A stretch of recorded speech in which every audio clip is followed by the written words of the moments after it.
Então vamos lá. Hoje a nossa conversa vai ser sobre lipídios. Vamos falar sobre esse grupo de biomoléculas. Tem uma característica um pouco diferente do que a gente viu ontem para os carboidratos. Os carboidratos a gente viu como um grupo de biomoléculas que é definido em função da sua estrutura. Tanto que a gente viu aquela questão de hidratos de carbono, os polihidroxialdeídos e polihidroxicetonas, mas para os lipídios a situação é um pouco diferente. Para os lipídios, a gente vai ver que esse grupo de biomoléculas ele tem uma diversidade estrutural que não dá para a gente englobar todos os lipídios com uma característica única. Então essa definição fica um pouco mais vaga. Por quê? A gente vai considerar como lipídios todas as moléculas que apresentam pelo menos uma região apolar relativamente grande e que não se encaixam nas definições de outras biomoléculas. Por que não se encaixam nas definições de outras biomoléculas? Porque a gente tem outras biomoléculas que também têm regiões apolares. A gente vai ver mais para frente, por exemplo, que proteínas podem ter regiões apolares expostas. E elas têm características estruturais específicas que diferenciam dos lipídios, que as enquadram no grupo de proteínas e não lipídios. Então, lipídios ficam como biomoléculas que têm uma região apolar, pelo menos uma região apolar relativamente grande, e não se enquadram nas definições estruturais de outras biomoléculas. E aí vem aquela questão, tá, e em que situações a gente encontra lipídios em animais? O que animais fazem com lipídios? Então a gente vai ver aqui que esses lipídios podem ser usados como fonte de energia, eles podem ser usados como estruturas, hormônios, mensageiros, podem ser prostaglandinas, que na verdade é um tipo de mensageiros, ou podem funcionar como vitaminas. Os lipídios são um outro grupo de biomoléculas que a gente vai primeiramente associar com fonte de energia. Isso já funcionou com os carboidratos. Carboidratos normalmente a gente associa com fonte de energia, e lipídios também. Tanto lipídios ingeridos na alimentação como lipídios de reserva. O tecido adiposo dos animais, por exemplo, é uma fonte de lipídios de reserva e são usados como fonte de energia para para a realização de trabalho biológico, para movimentação e assim por diante.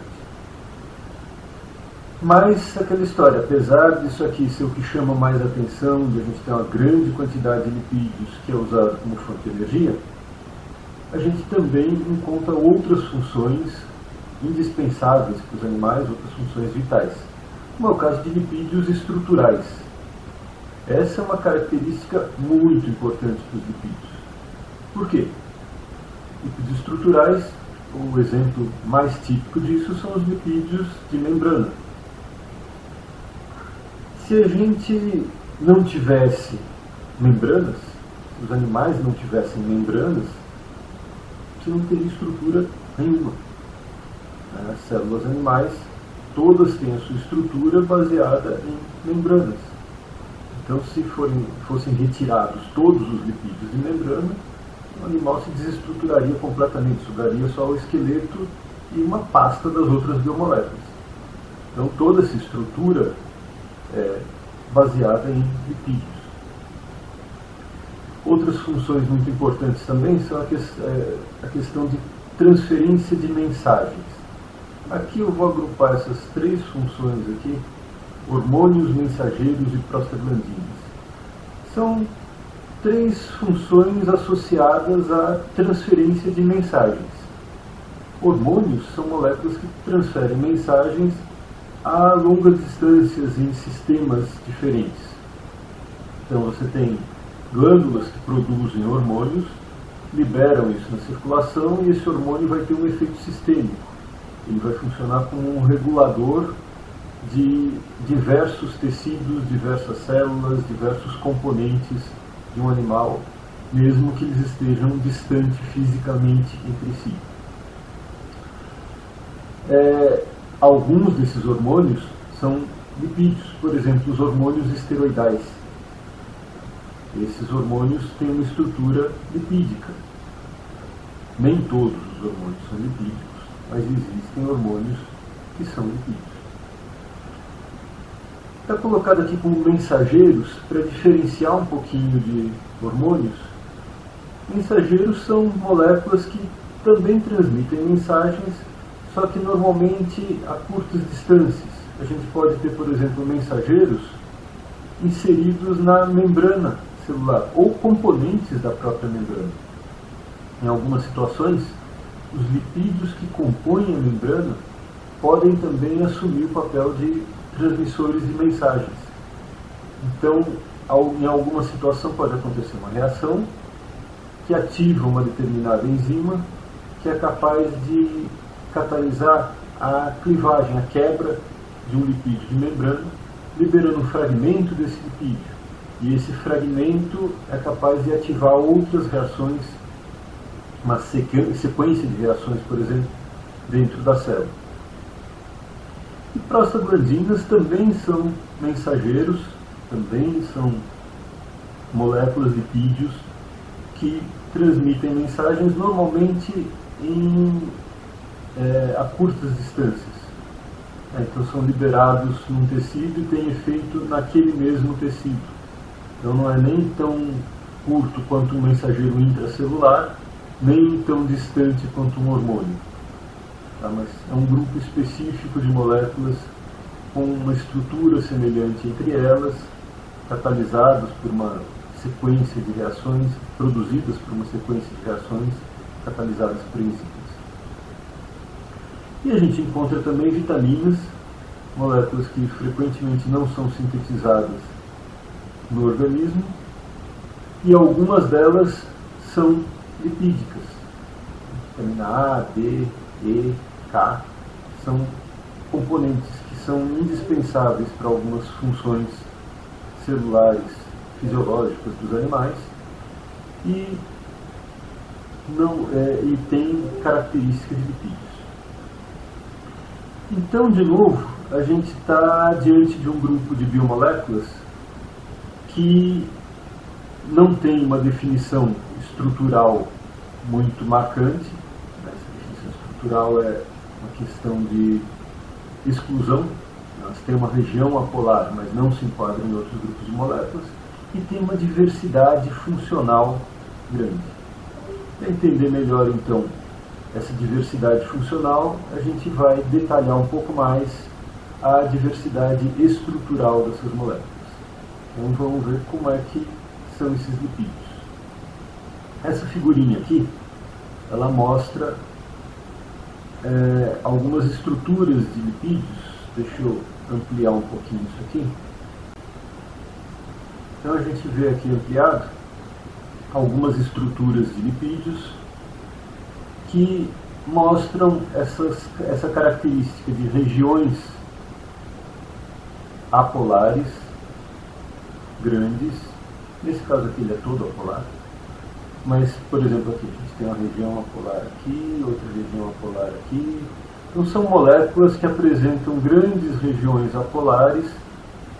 Algumas delas são completamente apolares, outras têm pequenos grupos polares, mas, em geral, eles têm essa região apolar e não se enquadram em outras biomoléculas, em outros grupos de biomoléculas. Aqui para baixo, a gente vê mais alguma coisa sobre as funções de lipídios, os papéis biológicos que essas moléculas assumem. Então a gente vê aqui, por exemplo, nessa situação, está ilustrada aqui uma mitocôndria e o uso de lipídios como fonte de energia, aquele exemplo mais clássico que a gente comentou logo no começo. Aqui do lado, lipídios com a sua característica estrutural, lipídios de membrana, definindo o intracelular e o extracelular. E essa característica desses lipídios de membrana tem uma propriedade interessante. Aqui embaixo também está mostrando uma membrana lipídica, atuando como isolante elétrico. Então, em neurônios que transmitem estímulos elétricos, transmitem essa diferença de potencial, é muito importante que exista um isolamento elétrico entre o intra e o extracelular. Não consegue conduzir eletricidade de uma forma orientada sem um isolamento entre componentes. Esse isolamento, no caso dos animais, é provido pelas membranas. E nesse cantinho aqui tem um exemplo particular de um pequeno grupo de animais. Algumas espécies de baleias, elas possuem um órgão que armazena uma grande quantidade de lipídios, e esse órgão tem uma particularidade interessante. Ele é um órgão bem vascularizado, mas a irrigação desse tecido é regulada pela concentração de CO2 circulante. Então o que acontece? Essas baleias, num determinado momento, estão na superfície, respiram, mas elas precisam ir para uma profundidade maior para obter alimento. Então elas mergulham e, quando chegam a uma profundidade maior, estão expostas a uma temperatura baixa, e esse tecido que armazena lipídio passa por um processo de vasoconstrição. Ele recebe menos irrigação. Se ele recebe menos irrigação, ele está menos exposto à temperatura controlada do animal e mais exposto à temperatura ambiente, a temperatura baixa do ambiente. Portanto, o lipídio desse tecido se solidifica em baixa temperatura. Isso facilita essas baleias permanecerem nesse ambiente de baixa temperatura, nessa profundidade maior, com pouca movimentação. Ela não precisa fazer movimentos natatórios com frequência para se manter na profundidade, graças a esse aumento de densidade desse órgão que contém lipídio. Portanto, ela consegue permanecer mais tempo e obter bastante alimento, com pouco gasto de energia, com pouco gasto de oxigênio. Depois de um certo tempo, começa a aumentar a concentração de CO2 na circulação desse animal e ele precisa subir a superfície para respirar. O aumento da concentração de CO2 dispara o mecanismo de vasodilatação nesse órgão. Com a vasodilatação, esse lipídio é exposto a uma temperatura mais elevada, volta para o estado líquido, fica menos denso e permite que o animal suba mais facilmente, atinja a superfície com maior facilidade, com menos esforço e consiga respirar. Então, um processo evolutivo que permite a essas espécies uma convivência mais eficaz nesse meio em que ela precisa subir para respirar e descer para obter alimento. Então, além das funções comuns a quase todos os animais que a gente viu, tem algumas funções específicas que favorecem algumas espécies. Vamos lá, continuando aqui então. Vamos dar uma olhada nos padrões estruturais desses lipídios. Então a gente observa nesse esqueminha alguns grupos de lipídios. Na verdade, esse esquema mostra um grupo, todo o esquema mostra um grupo específico de lipídios. São os lipídios que contêm ácido graxo na sua estrutura. Então a gente vai dividir primeiramente os lipídios em dois grandes grupos. Um são os que contêm ácido graxo na sua estrutura e os outros, os que não contêm ácido graxo na sua estrutura, que são os esteroidais. Vamos começar pelos que contêm ácido graxo na estrutura. Então todos esses que estão representados aqui nessa figura contêm ácido graxo. A gente observa que são lipídios que têm uma molécula de glicerol ou uma molécula de esfingosina e, ligados a essas moléculas, ácidos graxos e alguns outros componentes. Vamos começar por esse aqui. Esses daqui são os triacilgliceróis. Então eles têm ácidos graxos esterificados a um glicerol. Antes de seguir adiante, vamos dar uma olhadinha como é que é a estrutura desse ácido graxo aqui. Então, o que é um ácido graxo? Um ácido graxo é uma molécula que tem um ácido carboxílico e uma cadeia carbônica não ramificada ligada a ele. Então, essas cadeias podem ter tamanhos bastante variados, variando de 4 a 20 e poucos carbonos, na maioria dos casos, em lipídios encontrados em animais. Podem ter ligações duplas entre os carbonos, né, são chamadas de insaturações, e vão ter solubilidade e ponto de fusão dependendo dessas propriedades. Então vamos lá. Essas moléculas podem se solubilizar em meio aquoso. De que forma? Lembra que a gente viu lá na aula de água aquela questão de formação de micelas? Pois é, essas moléculas, então, por terem esse caráter anfipático, né, lembra que ela tem uma região polar,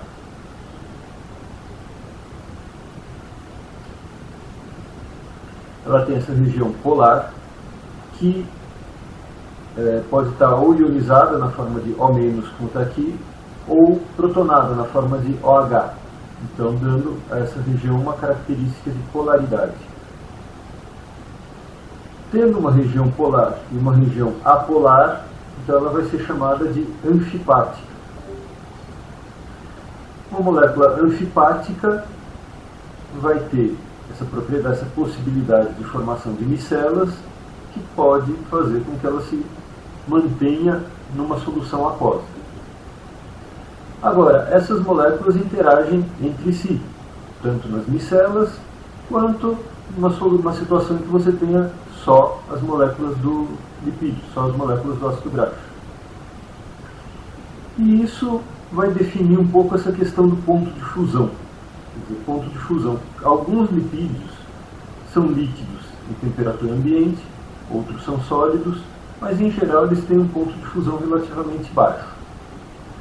O que diferencia lipídios para que eles tenham um ponto de fusão mais alto ou mais baixo? Por exemplo, aqueles lipídios que a gente comentou no caso da baleia que eu comentei com vocês. Eles vão estar sólidos numa temperatura mais baixa quando a baleia mergulha e diminui a irrigação, e vão estar líquidos numa temperatura mais alta, perto de 37, quando ela aumenta a irrigação daquele órgão de reserva de lipídios.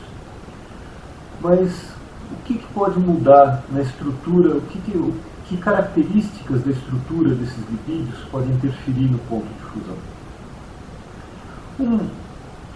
O que a gente precisa ver para isso, o conceito fundamental por trás aqui, é como é que acontece a interação entre essas moléculas. Então a gente tem moléculas de lipídios que têm pequenas regiões polares, que podem interagir entre si, e grandes regiões apolares, que também vão interagir entre si, desde que estejam bem próximas. Lembra que a gente tem interações de Van der Waals, que tem um raio de ação muito pequeno, mas como são muitas, vão ser eficazes aqui para manter essas moléculas unidas. Então, no estado sólido, elas precisam estar unidas com o maior número de interações possíveis. Para passar para o estado líquido, eu preciso romper interações intermoleculares, quer dizer, entre uma molécula e outra.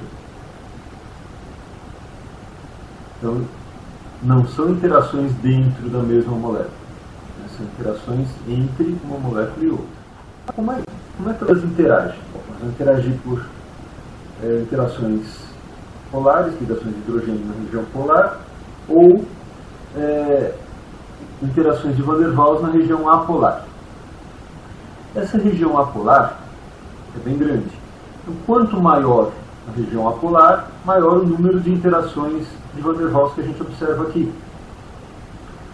Ora, se mais interações dão mais firmeza na estrutura entre moléculas, quanto maior o tamanho dos ácidos graxos, maior vai ser o ponto de fusão, porque mais energia eu tenho que fornecer para conseguir separar essas moléculas. Tá? Então esse é um ponto. Aumento da cadeia, aumenta o ponto de fusão, porque aumenta as interações entre moléculas, portanto eu preciso de mais energia do sistema, mais temperatura, para aumentar a energia cinética dessas moléculas e para poder separar, para aumentar a flexibilidade do sistema como um todo e aumentar e chegar ao estado líquido. Mas tem uma outra característica, elas podem ter ligações duplas, elas podem ter insaturações. Como é que essas insaturações podem interferir no ponto de fusão? Será que elas aumentam ou diminuem o ponto de fusão? É uma situação que frequentemente gera dúvida. Às vezes as pessoas pensam, se eu tenho uma ligação dupla, bom, a ligação dupla ela é mais forte do que uma ligação simples. É mais difícil romper uma ligação dupla do que uma ligação simples. Então, se eu tiver ligação dupla, o ponto de fusão vai aumentar porque eu tenho uma ligação mais forte. É errado. Por que está errado? Porque para mudar de estado físico, para passar do estado sólido para o estado líquido, que é o ponto de fusão, a gente não muda não rompe a estrutura de cada ácido graxo. Vamos lembrar de um exemplo bem simples, mudança de estado físico da água. Da água passar do estado sólido para o estado líquido, as ligações entre oxigênio e hidrogênio não são rompidas. O que aumenta é a frequência de troca, a frequência de rompimento e de criação de novas ligações de hidrogênio entre moléculas de água. Então, o que muda são as interações intermoleculares entre uma molécula e outra. As ligações intramoleculares, quer dizer, as ligações na mesma molécula, não mudam numa mudança de estado físico. Para os ácidos graxos vale a mesma coisa. Então, a estrutura do ácido graxo não muda, nenhuma ligação covalente vai ser rompida na mudança de estado físico. Então, o fato de eu ter uma ligação dupla e o fato dessa ligação ser mais forte do que uma ligação simples não vai aumentar o ponto de fusão, porque eu não vou romper essa ligação dupla nem a simples na mudança de estado físico. Mudança de estado físico, eu vou ter que romper ligações intermoleculares entre uma molécula e outra. Será que a ligação dupla interfere na interação entre duas moléculas? Vamos pensar. Essas duas moléculas interagem por Van der Waals. Então elas precisam estar muito próximas para que essa interação seja mantida, para que esse conjunto de interações de Van der Waals seja mantido. Quando eu tenho ácidos graxos saturados, quer dizer, não tenho nenhuma dupla ligação, essas ligações simples são flexíveis.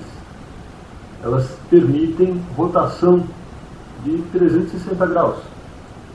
Então, isso que está representado nessa figura como uma barrinha aparentemente rígida, na verdade é uma barra extremamente flexível.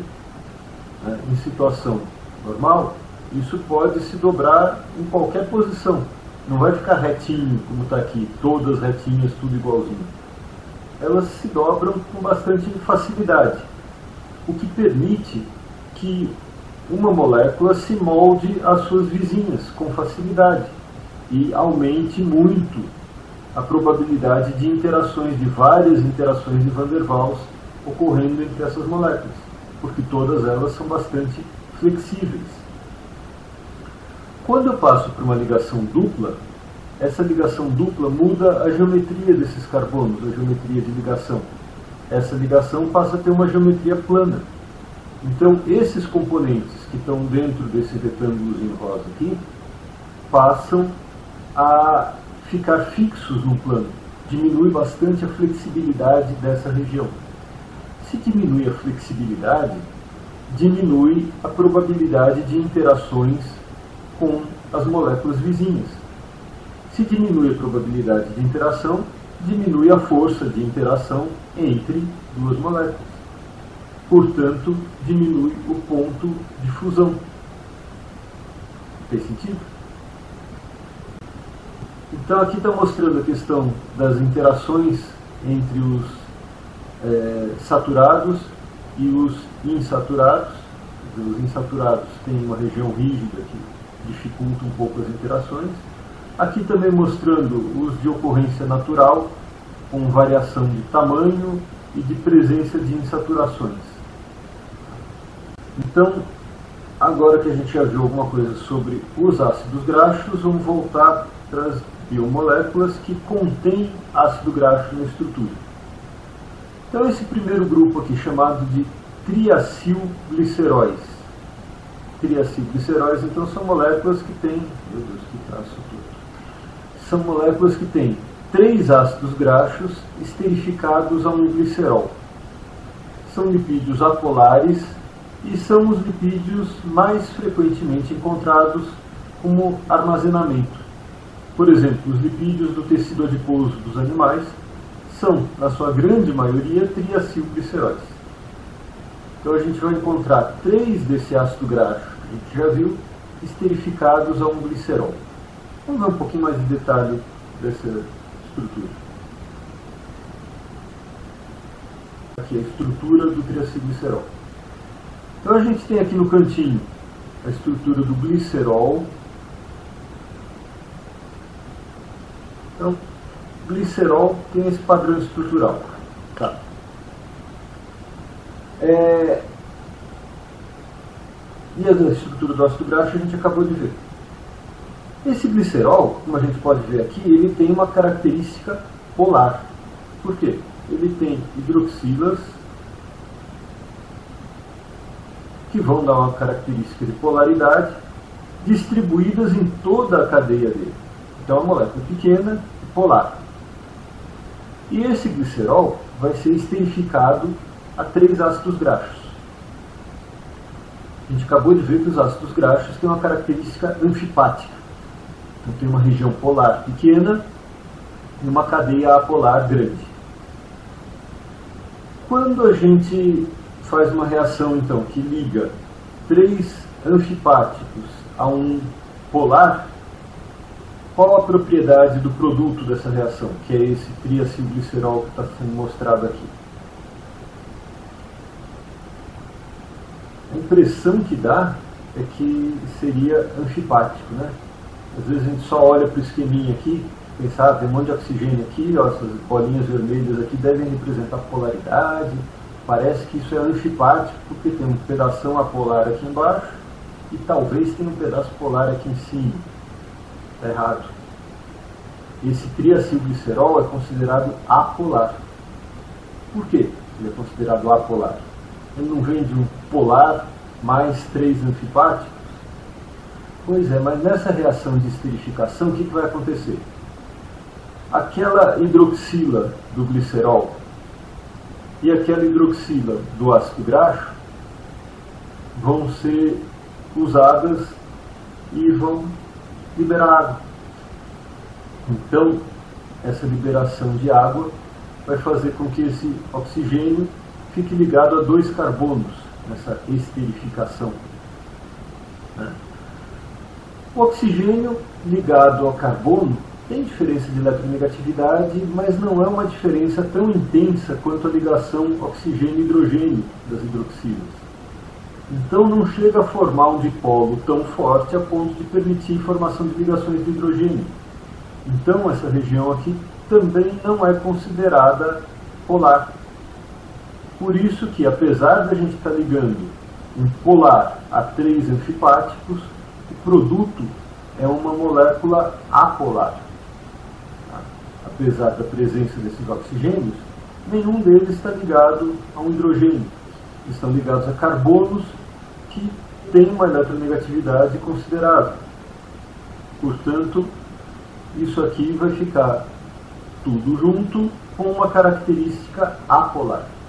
Portanto, triacilgliceróis são moléculas apolares. Além desses triacilgliceróis, a gente encontra outros lipídios que contêm ácido graxo na sua estrutura. E esses outros são lipídios anfipáticos. A maioria deles, lipídios encontrados em membranas, tá, com essa característica anfipática. Então, dentro desses lipídios anfipáticos, a gente vai encontrar fosfolipídios, são aqueles bastante comuns em membranas, também chamados de glicerofosfolipídios. Por que glicerofosfolipídios? Porque a estrutura dessas moléculas é formada por um glicerol, aquele mesmo que a gente viu lá nos triacilgliceróis, esterificado a 2 ácidos graxos, contendo também um grupo fosfato ligado a um outro componente polar, frequentemente um álcool, não é sempre. Então, como é que vai ficar essa estrutura do glicerofosfolipídio? Vamos dar uma olhadinha aqui. Então, os glicerofosfolipídios, aqui tem um exemplo, uma estrutura genérica de um glicerofosfolipídio. Seria o glicerol, que está representado aqui em cima, o componente que veio do glicerol, esterificado a 2 ácidos graxos e contendo numa das posições um grupo fosfato ligado a algum outro componente polar. Então a estrutura espacial desses glicerofosfolipídios vai apresentar as 2 cadeias longas dos ácidos graxos, a esterificação com o glicerol e uma região polar. Então, essa região que contém o grupo fosfato ligado a algum outro componente, aqui estão representados alguns dos componentes mais frequentemente encontrados nos glicerofosfolipídios. No caso, etanolamina, colina, serina e o próprio glicerol. Quer dizer, pode ter mais um glicerol ligado aqui. Então, são moléculas que vão dar essa característica da região polar dos anfipáticos, dos glicerofosfolipídios, que são anfipáticos.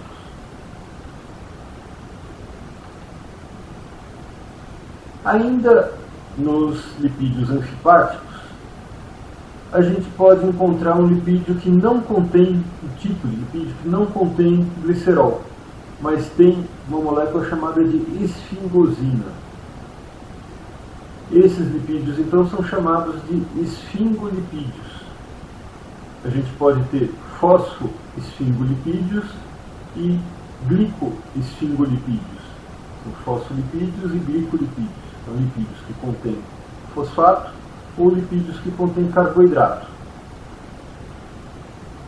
Os glícero ou triacilgliceróis ou glicerofosfolipídios contêm glicerol e os esfingolipídios contêm esfingosina. No caso dos esfingofosfolipídios, a gente vai ter a esfingosina, que tem uma região que permite a ligação de um ácido graxo e outra região que permite a ligação de um fosfato e um composto polar, e a própria esfingosina já tem uma cadeia apolar relativamente longa, que corresponde, em termos estruturais, ao que seria um dos ácidos graxos do glicerofosfolipídio ou do triacilglicerol.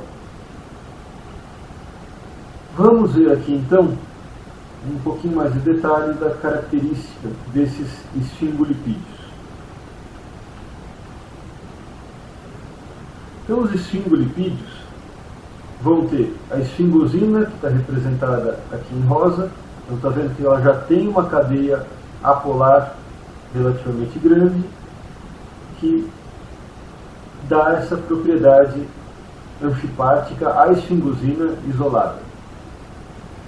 Essa esfingosina tem uma das posições substituída por um ácido graxo, então mais uma região apolar.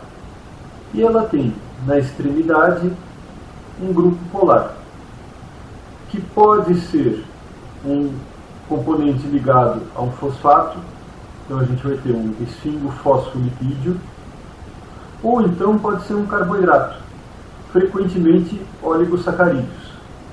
Então aqui uma glicose e uma galactose, ou então outros oligosacarídeos, aqui inclusive um oligosacarídeo ramificado. Eu lembro que isso tinha sido uma pergunta de ontem, né? Oligosacarídeo pode ser ramificado? Pode. Está aqui um exemplo de um oligosacarídeo ramificado que pode vir ligado a essa posição aqui na esfingosina. Então, esses esfingolipídios também têm essa característica anfipática. Por quê? Porque eles têm essa extremidade aqui contendo um grupo polar, ou ligado a um fosfato ou carboidrato. Ah, mas se for carboidrato vai ser polar também? Estou tentando lembrar aqui um pouquinho da aula de ontem. O que vocês acham? Será que isso aqui vai ser polar? Esses carboidratos? São carboidratos que estão na forma cíclica, né? Tem algumas ligações glicosídicas. Então, esses carboidratos vão ter nessas regiões hidroxilas livres. Já que eles têm hidroxilas livres, então eles são polares. Então, quando a gente tem esses oligosacarídeos ligados na extremidade da esfingosina, a gente também tem um componente polar ligado a essa extremidade da molécula. Portanto, os esfingolipídios também são anfipáticos, porque eles têm essa região polar na extremidade.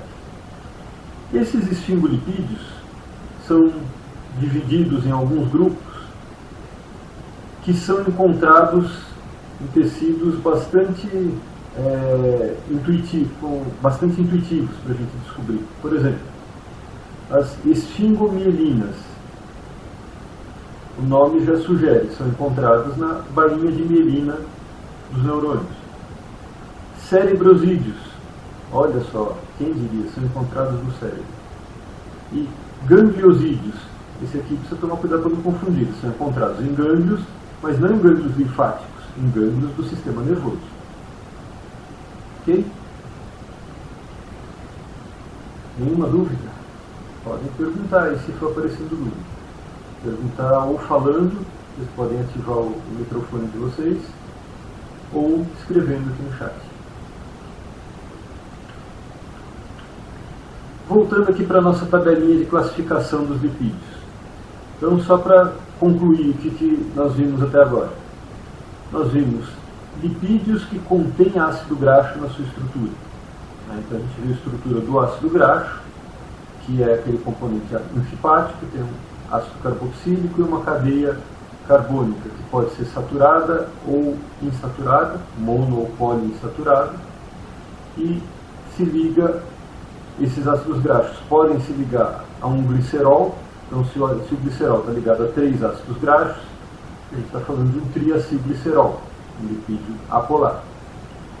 Se esses ácidos graxos são encontrados 2 deles ligados a um glicerol, e na terceira posição a gente tem um grupo fosfato e um componente polar ligado a esse fosfato, a gente está tratando de um glícerofosfolipídio, frequentemente um lipídio de membrana.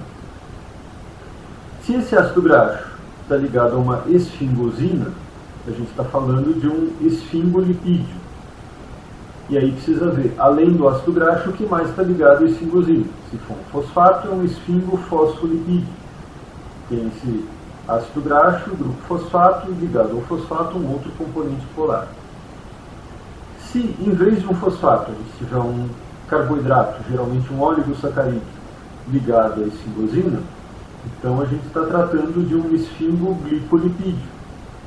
Lembrando que esses esfingolipídios são bastante comuns nas células do sistema nervoso. Aqui cabe uma discussãozinha, que é o seguinte: essa questão de lipídios saturados versus insaturados.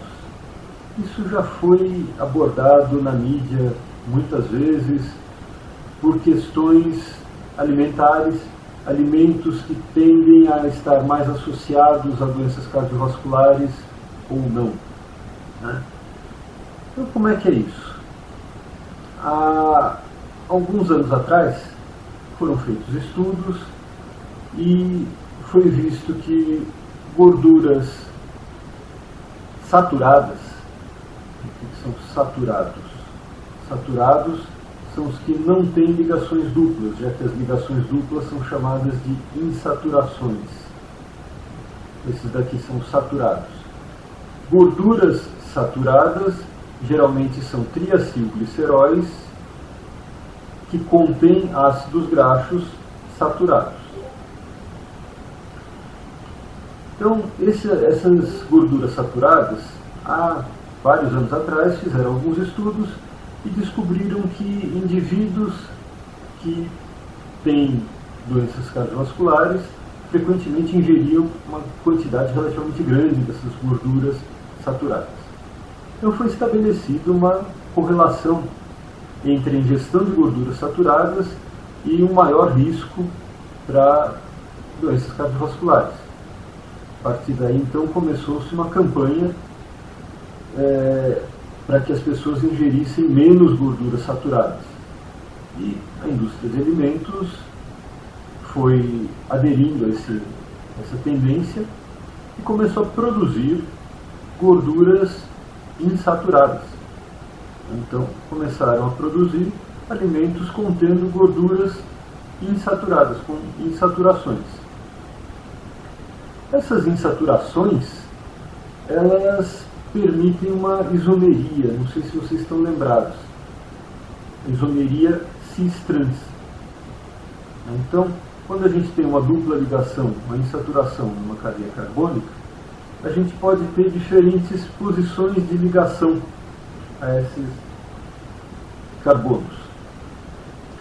Nesse exemplo que está aqui, os dois carbonos, as duas partes da cadeia, estão ligadas do mesmo lado da dupla ligação entre esses dois carbonos. Portanto, aqui está representado o isômero cis desse ácido graxo. Se essa cadeia aqui de baixo estivesse ligada do outro lado da cadeia, a gente teria o isômero trans. Então essa história de gordura trans tem a ver com isso? Sim, é exatamente essa questão da isomeria das insaturações. Aqui não entendeu o cis e o trans. Então tá, então vamos repetir isso aqui. Então vamos ver essa história do cis-trans. Eu tenho uma dupla ligação e uma parte da cadeia ligada aqui na parte de cima dessa dupla ligação, outra parte da cadeia ligada aqui embaixo.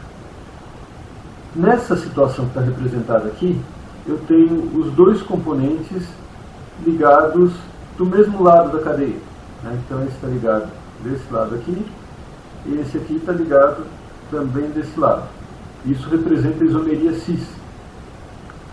Se uma das cadeias, por exemplo, essa parte de baixo da cadeia, em vez de estar ligada aqui, tivesse ligada desse outro lado, então se eu tivesse a cadeia aqui, eu teria uma parte ligada a um lado da dupla e outra parte da cadeia ligada ao outro lado da dupla. Então eu teria o isômero trans. Ficou claro agora? Cis, os dois estão ligados do mesmo lado. Trans, um está ligado de um lado, o outro está ligado do outro. A diferença é a posição de ligação. Como isso aqui tem uma geometria plana, quer dizer, esses componentes estão fixos no mesmo plano, isso vai produzir uma diferença de posição, uma diferença espacial grande, porque eu tenho uma cadeia grande que pode estar apontando para um lado ou para o outro. Pode estar sendo induzida para um lado ou para o outro. Tranquilo? Continuando aqui então.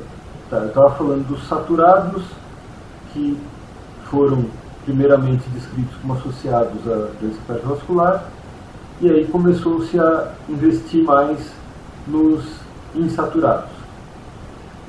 E aí surgiu a história da gordura trans, que é um tipo de insaturado, porque precisa ter uma insaturação para poder existir a isomeria cis-trans. Mas, espera lá, tinham dito que era saturado que estava associado à doença cardiovascular.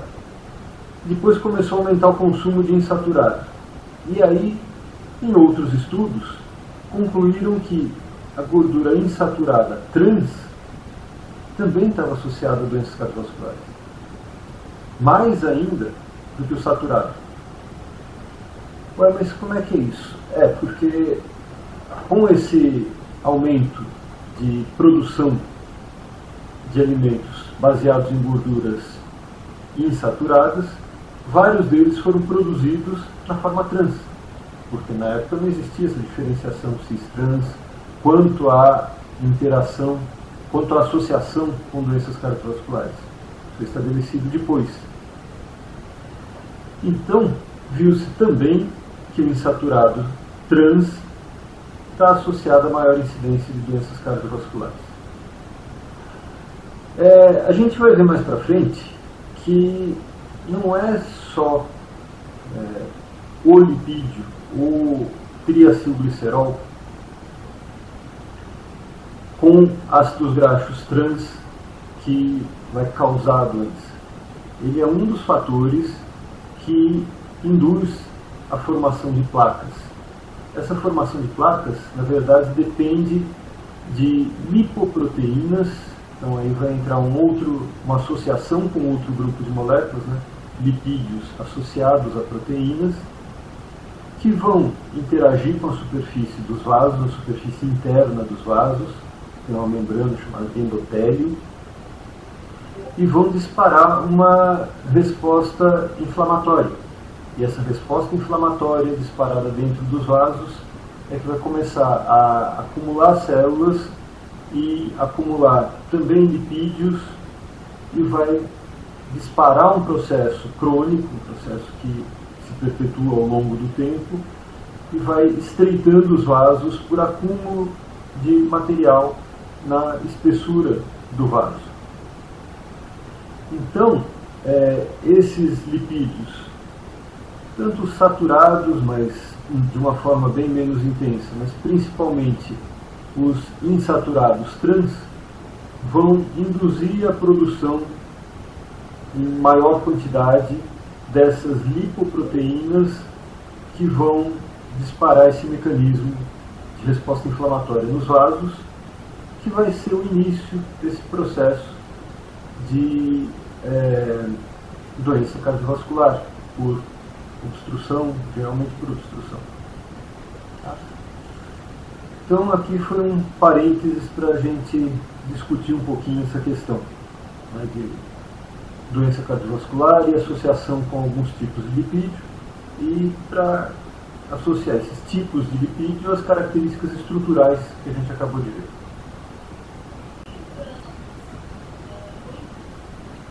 Por que o trans é ruim? Tá, mais ou menos pelo mesmo motivo do saturado. Esses lipídios, eles vão induzir, vão estimular a produção pelo próprio organismo de lipoproteínas que induzem essa resposta inflamatória. O que são essas lipoproteínas? Lipoproteínas são como se fossem micelas bem grandes, contendo vários tipos de lipídios e algumas proteínas anfipáticas na superfície. Essas proteínas vão interagir com outras proteínas receptoras que ficam em células da superfície interna dos vasos. Algumas dessas lipoproteínas, quando interagem na superfície interna dos vasos, têm uma tendência a disparar uma resposta inflamatória. Então, essas lipoproteínas que disparam a resposta inflamatória estão mais associadas à doença cardiovascular. Tá? Dessa forma, então, a gente vai ter lipídios com gordura trans, com ácidos graxos trans, que os triacilgliceróis com ácidos graxos trans, são chamada gordura trans. Esses lipídios induzem mais a formação dessas lipoproteínas que levam à resposta inflamatória. Por isso que eles estão mais associados à doença cardiovascular. Ficou claro?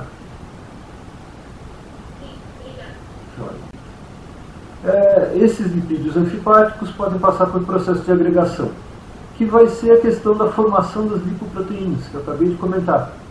Então a gente vai ter formação de grandes micelas contendo vários tipos de lipídios, sendo que os anfipáticos ficam na superfície com as regiões polares expostas para interação com o meio aquoso e as regiões apolares e também os lipídios completamente apolares no interior. Então, um pouquinho diferente daquela micela que a gente viu na aula de água, que tinha só anfipáticos, e aí todos os componentes tinham uma região polar exposta e uma região apolar no centro. No caso das lipoproteínas, a gente tem um outro tipo de componente, que são os completamente apolares. E esses ficam escondidos no centro das micelas ou das lipoproteínas, o nome mais adequado é. Tá? Outra coisa interessante em relação a esses lipídios é que existem algumas enzimas que conseguem catalisar a hidrólise de algumas ligações nesses lipídios. Algumas delas são específicas para fosfolipídios. Então existe um grupo de enzimas chamados de fosfolipases, que são enzimas que conseguem catalisar a hidrólise de fosfolipídios. Existem tipos diferentes de fosfolipase. Por exemplo, existe uma fosfolipase chamada de fosfolipase A1, que consegue catalisar a hidrólise de um dos ácidos graxos esterificado à extremidade do glicerol. Libera esse fosfolipídio aqui. Fosfolipases A2 liberam esse segundo ácido graxo do fosfolipídio. Fosfolipase D libera o componente polar ligado ao fosfato. Fosfolipase C libera o componente polar junto com o fosfato. Então você tem tipos diferentes de fosfolipases que liberam esses componentes específicos dos fosfolipídios de membrana. Continuando então a história das fosfolipases. São enzimas então que vão liberar fragmentos de fosfolipídios de membrana. Isso vai ser interessante porque esses fragmentos de fosfolipídios de membrana podem ser usados como sinalizadores. Então, em várias situações, essa liberação de fragmentos de alguns fosfolipídios de membrana libera uma molécula no interior da célula que funciona como um sinalizador, que vai poder ativar ou inibir alguma enzima, ativar ou inibir alguma reação específica na célula. Uma situação em que isso acontece com frequência é a resposta inflamatória. Então você pode ter a liberação de uma região de um fosfolipídio que funciona como um sinalizador, dispara uma cadeia de reações que dispara uma resposta inflamatória. Existem alguns animais, na grande maioria dos animais, isso funciona como um mecanismo de defesa. Você tem a resposta inflamatória como uma defesa contra micro-organismos invasores, vai disparar uma inflamação que vai ter um ataque a esses agentes invasores. Ou como reparo de dano. Você pode ter simplesmente tecido lesado, mesmo na ausência de micro-organismos invadindo, vai ter uma resposta inflamatória, cuja consequência vai ser o reparo do tecido que foi danificado. Por exemplo, você dá uma topada numa pedra, pode não ter corte nenhum, portanto não teve entrada de agentes infecciosos, mas você danificou o tecido, você tem células que estão danificadas e que vão ser removidas daquela região por essa resposta inflamatória, que depende da ação de algumas dessas fosfolipases. Agora, uma questão curiosa em alguns animais é que existem alguns deles que usam essas fosfolipases como mecanismo de obtenção de alimento. A gente encontra várias serpentes que têm na peçonha diversas fosfolipases. Além, é claro, de componentes que são cardiotóxicos, nefrotóxicos, neurotóxicos, para que essa presa fique imobilizada, para que eles consigam matar a presa e se alimentar. Agora, frequentemente, só esses componentes tóxicos não teriam uma ação rápida o suficiente para que a serpente conseguisse capturar a presa. O que pode acontecer? A serpente pode dar a picada na presa, vai injetar esses componentes cardiotóxicos, nefrotóxicos, que vão acabar matando o animal, mas ela não vai conseguir, às vezes ela não consegue reter o animal por ali durante algum tempo. Esse animal escapa e, é claro, ele vai sair correndo por ter sido atacado, tendo de dor, resposta e fuga. Esses componentes precisariam agir de uma forma muito rápida, mas eles precisam se disseminar na circulação para chegar aos tecidos que são alvos dessas toxinas. E a presença de fosfolipases junto com essas toxinas agiliza a distribuição dessas toxinas. Como? Essas fosfolipases, elas simulam uma resposta inflamatória, então elas amplificam a resposta inflamatória natural do animal, e um dos componentes da resposta inflamatória é a vasodilatação. Então, quando você dá uma topada numa pedra, o dedo não fica inchado e vermelho? Por que fica inchado e vermelho? Vermelho porque você tem vasodilatação, portanto você tem mais circulação chegando àquela região. E fica inchado porque você tem extravasamento de líquido de dentro do intravascular para o interstício. Então você tem mais trocas entre o intra e o extravascular. Bom, como essas serpentes injetam, além das toxinas, fosfolipases, elas amplificam essa resposta inflamatória, levando a uma vasodilatação e um aumento de trocas entre o intra e o extravascular. Com esse aumento de trocas, os componentes tóxicos, as outras toxinas que têm alvos específicos, como coração, sistema nervoso, rins, elas conseguem entrar na circulação mais rapidamente e atingir os seus alvos mais rapidamente, sendo então um mecanismo de captura de alimento bastante eficaz desses animais. Agora a gente passa a discutir um grupo de lipídios que não contém ácidos graxos na sua estrutura. Então, até agora a gente viu os lipídios que contêm ácidos graxos na estrutura. Esses lipídios são chamados de isoprenoides. Eles são chamados de isoprenoides porque eles são derivados de um composto chamado isopreno. Tá? Lipídios, então, provenientes, derivados desse isopreno, que no mecanismo de síntese vai ser ativado, vai ser fosforilado, vai levar à produção desses lipídios chamados de isoprenoides. A gente vai ver que são vários esses isoprenoides. Tem uma figurinha aqui embaixo que mostra alguns deles. Então a gente encontra isoprenoides produzidos em plantas e micro-organismos, que são os que estão representados com essa folhinha do lado. Alguns deles são produzidos tanto em plantas quanto em animais, e outros são produzidos quase que exclusivamente em animais. Dentre esses isoprenoides, a gente vai encontrar alguns, por exemplo, vitamina A, vitamina E. A gente encontra o colesterol.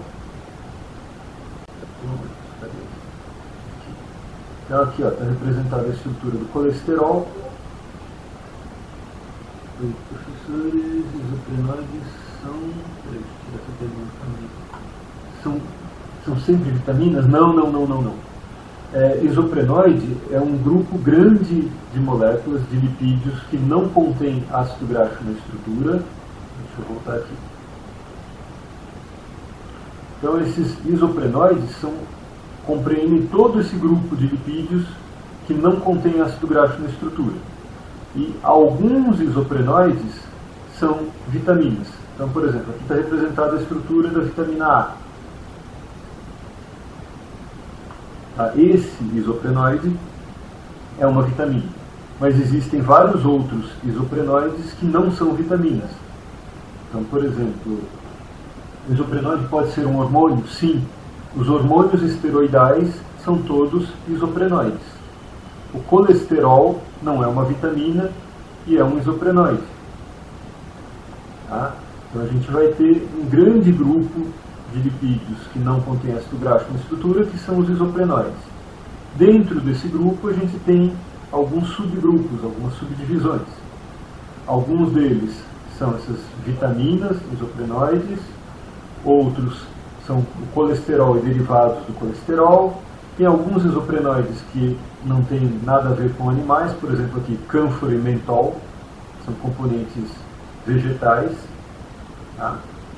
Então a gente tem esse grande grupo de moléculas que são produzidos a partir do isopreno, são os isoprenoides.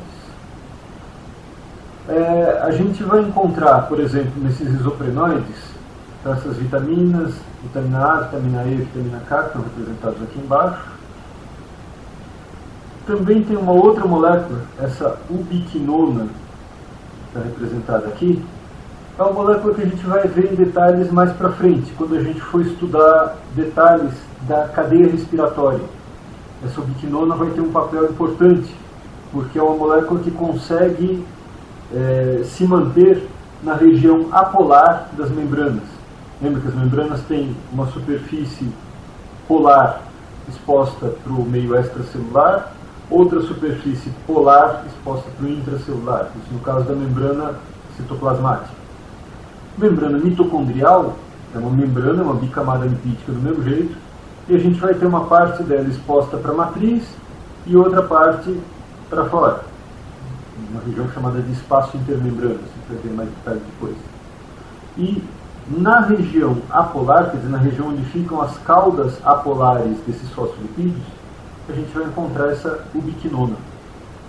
Tá? Então, ela também é um isoprenoide, e a gente vai ver um pouquinho mais da função dela lá para frente nas aulas de metabolismo. Tá, então vamos ver um pouquinho mais sobre alguns desses isoprenoides. Então, dentre os isoprenoides, a gente vai encontrar os esteróis. E aqui a gente vai encontrar alguns esteróides interessantes em particular. De novo, alguns deles presentes em vegetais. Então vamos lá. Alguns desses esteróis, como o colesterol, são presentes, são produzidos em animais, outros são produzidos em plantas. Nosso foco são os animais, então aqui a gente vê a estrutura do colesterol. Né? Tem uma hidroxilazinha aqui embaixo, então tem uma região polar pequena e uma cadeia apolar grande com 4 anéis. Derivados do colesterol com uma estrutura semelhante a ele, a gente vai encontrar vários componentes da bile, estão representados aqui ácido cólico, litocólico, deoxicólico, quinodeoxicólico. Então, são ácidos biliares, vão fazer parte da bile, e esses componentes vão favorecer a solubilização, a formação de micelas com os lipídios ingeridos durante a alimentação. Notem que esses componentes biliares, eles têm mais regiões polares do que o colesterol, do qual eles são derivados ou têm um mecanismo de síntese com uma boa parte em comum. Né? E a gente encontra também hormônios esteroidais. Então, lembra daquela pergunta que tinha sido feita agora há pouco? Então um isoprenoide pode ser um hormônio? Sim. Todos esses hormônios aqui são isoprenoides.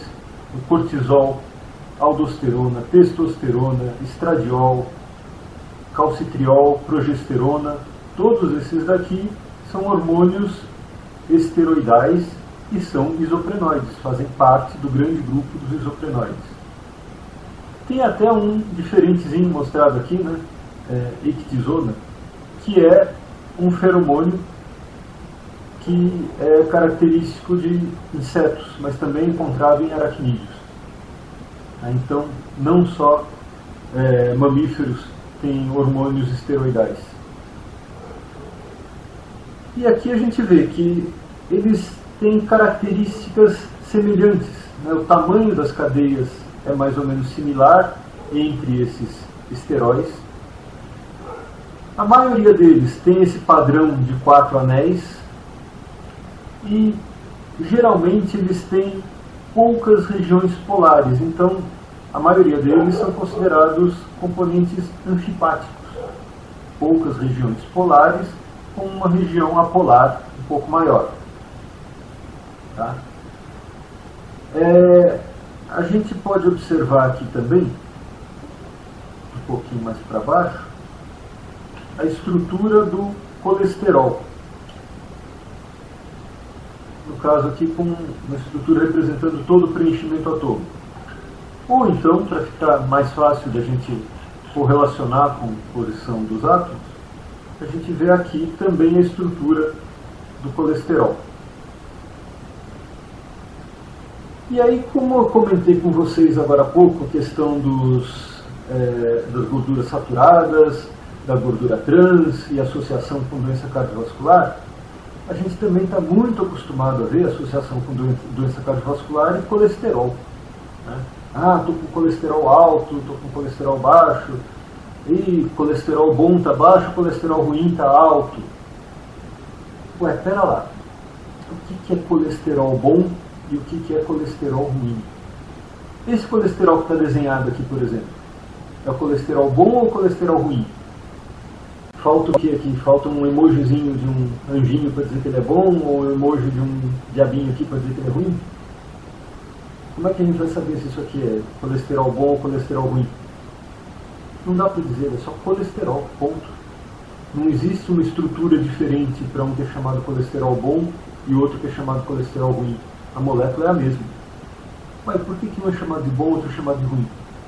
É porque, infelizmente, o coitado do colesterol levou a fama, mas, na verdade, o que é considerado bom ou ruim é a lipoproteína que contém colesterol.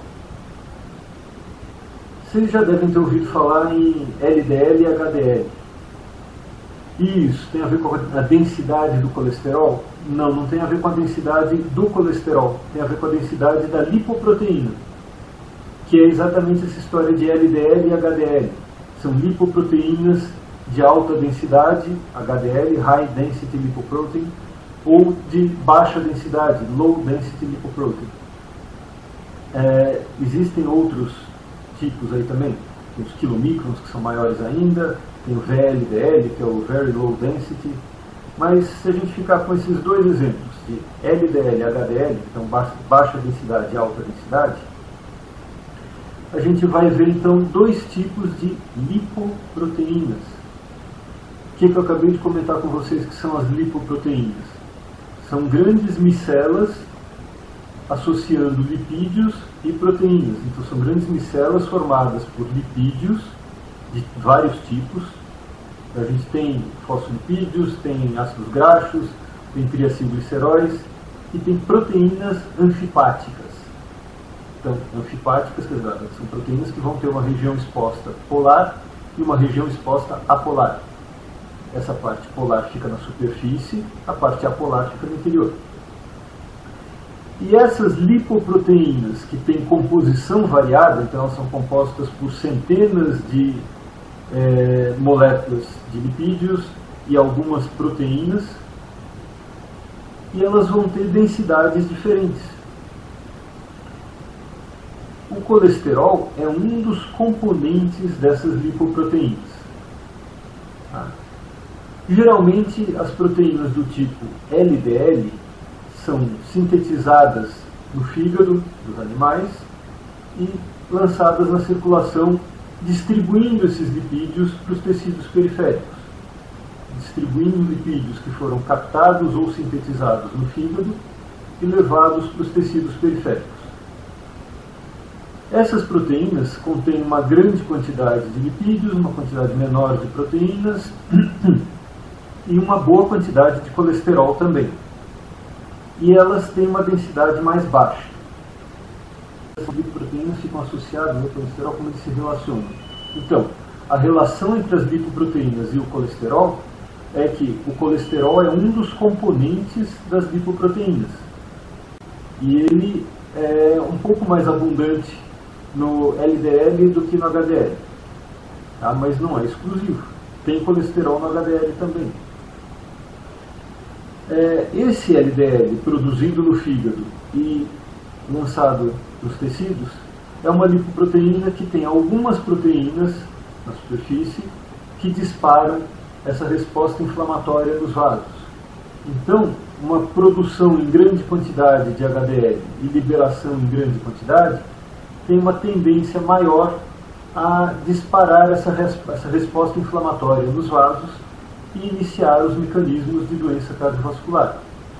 Daí, então, essa associação entre o LDL alto e maior incidência de doença cardiovascular. Tá?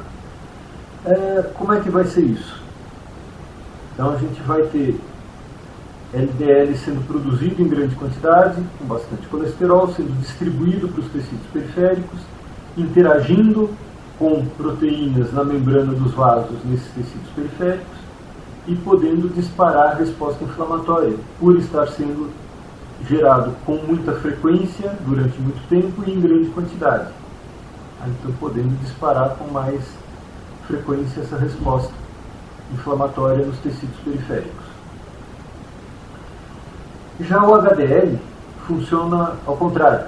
O HDL, frequentemente, ele é produzido nos tecidos periféricos, captando resíduos de lipídios não utilizados e levando esses lipídios de volta ao fígado, para um reaproveitamento.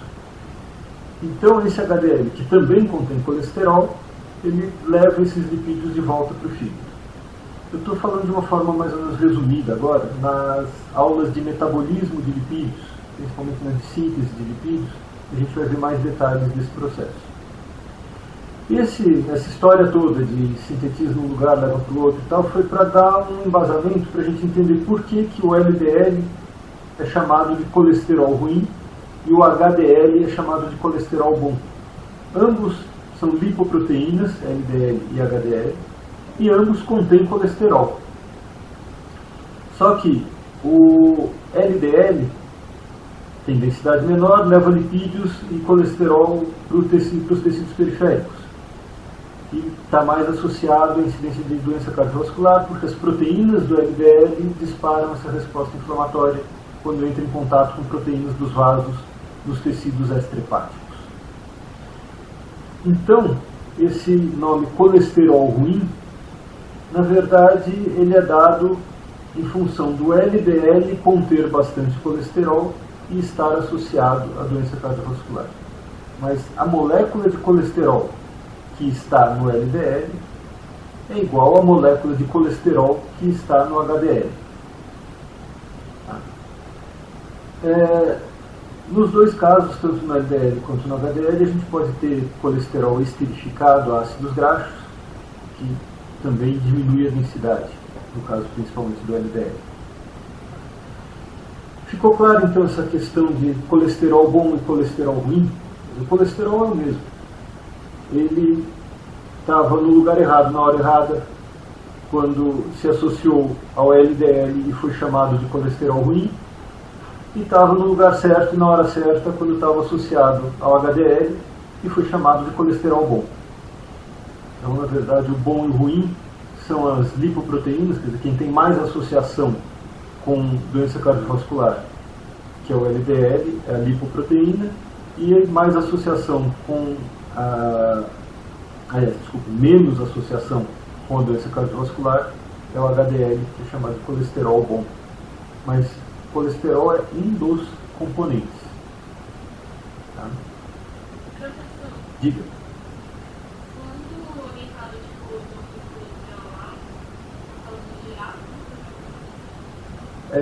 Existem diferentes tipos de dosagem de colesterol.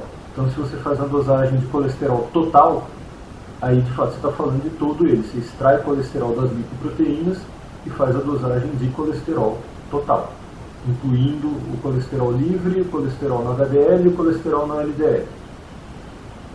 E quando a pessoa fala, eu estou com colesterol ruim alto, geralmente ela está querendo dizer que está com LDL alto. Ou colesterol bom está dizendo HDL. Mas aí é a dosagem da lipoproteína e não do colesterol que está lá dentro. Ok? Tá. Então esses são os lipídios que não contêm ácido graxo na estrutura. Mas para o final do curso também, na síntese de lipídios, a gente vai ver que eles não contêm ácido graxo na estrutura, mas eles são sintetizados a partir do mesmo precursor que os ácidos graxos. Então, precisa ter cuidado para lá na frente não confundir as histórias.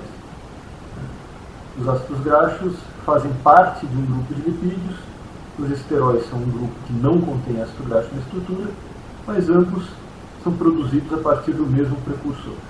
Aí a gente volta a discutir isso lá nas vias metabólicas, na síntese de lipídios.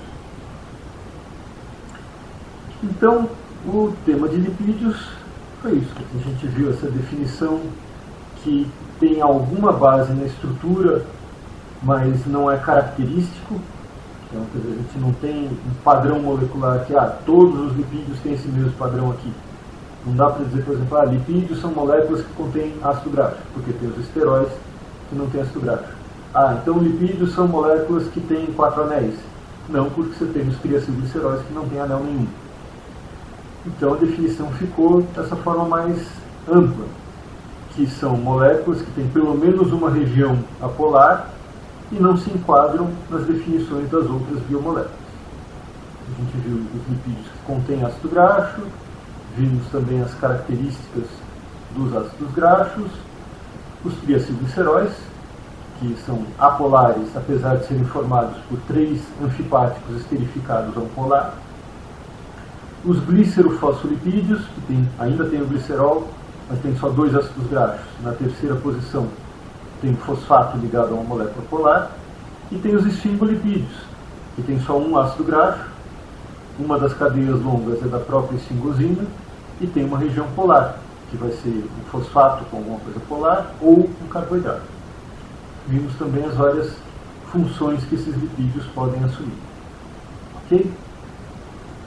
Bom, como hoje é aula dupla, vamos fazer um intervalinho, dar uma descansada aqui, e daqui a 20 minutos a gente volta para discutir nucleotídeos.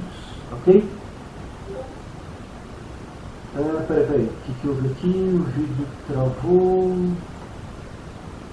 Mais cedo na parte de isomeria cis-trans. Então, peraí, por que cis-trans? Vamos dar uma voltada. Então, antes de fazer a pausa aqui, vamos ver a questão do cis-trans. Resumindo mais rapidinho, porque os trans fazem mal à saúde. Lipídios trans, eles estão associados a uma maior síntese de LDL. Então, a ingestão de lipídio trans estimula a síntese de maior quantidade de LDL e LDL com mais das lipoproteínas que disparam a resposta inflamatória. Você não entendeu? A isomeria também. Tá, então vamos voltar aqui que esse é mais fácil de explicar com a figurinha.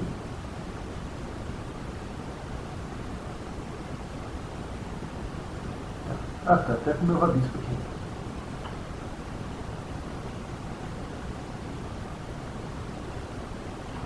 Então vamos lá, aqui a gente tem a representação de uma dupla ligação.